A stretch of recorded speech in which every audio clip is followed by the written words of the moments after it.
Ah, vous êtes là. Merci d'être des nôtres aujourd'hui.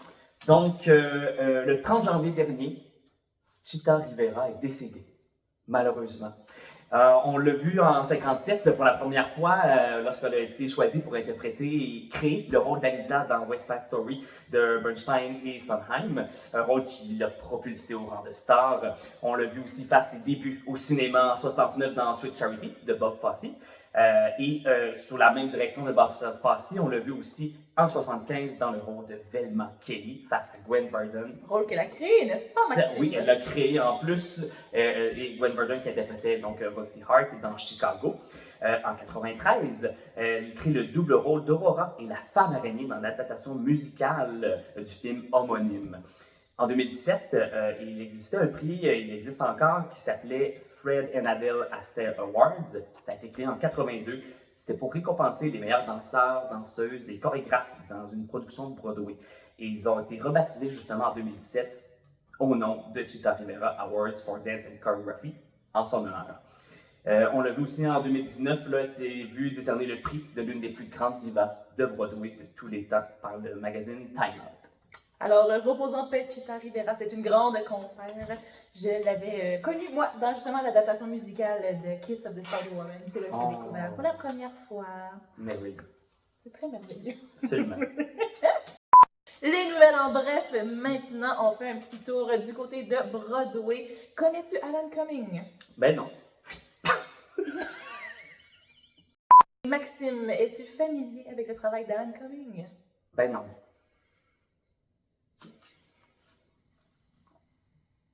Alors, Alan Cumming, qu'on a pu découvrir entre autres dans Cabaret, n'est-ce pas? Oui, absolument.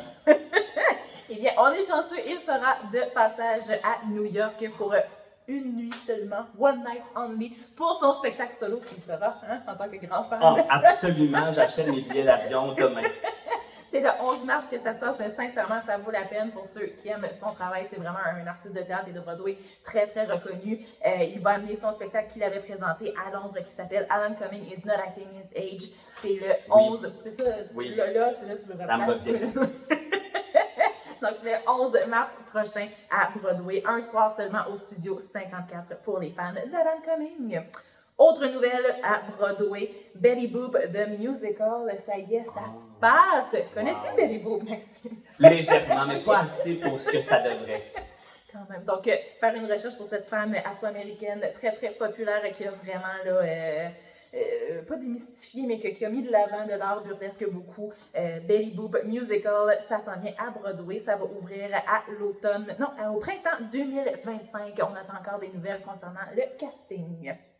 Et maintenant, si on va du côté de West End, donc là, Broadway, mais anglais, sur West End, on a Priscilla the Party qui va ouvrir le 25 mars. Ça s'en vient. As-tu écouté le film? Pas du tout. Tu peux avoir un petit badge, genre imposteur? Je sais pas. C'est basé sur le film culte. Oui. Le grand film culte. De 1994. 94, oui, j'avais Oui, dit. Priscilla, Queen of the... Oui. Oui. Queen of the Dead. Donc, le film qui racontait l'histoire de trois amis qui traversent l'Australie pour trouver la gloire et la fortune. Et bien là, on a Priscilla the Party. Donc, c'est pas Queen of the Desert qu'on va avoir, c'est vraiment une autre expérience. On reprend les chansons du film aussi. C'est une soirée immersive. On va pouvoir avoir un repas, 3 services pendant cette soirée-là. On va pouvoir soit regarder ou même danser. Il y a une piste de danse qui va être là pour danser sur les hits vu que c'est un jukebox. Oui. C'est ça, c'est un jukebox musical.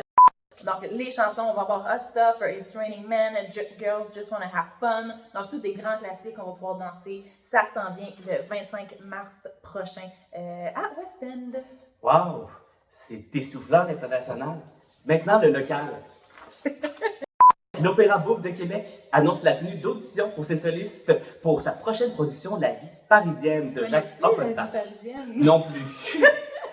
Donc, cette production, dirigée par Simon Fournier et mise en scène par Alain Zouvi, aura lieu à l'automne 2024 à la Maison des Arts de Laval.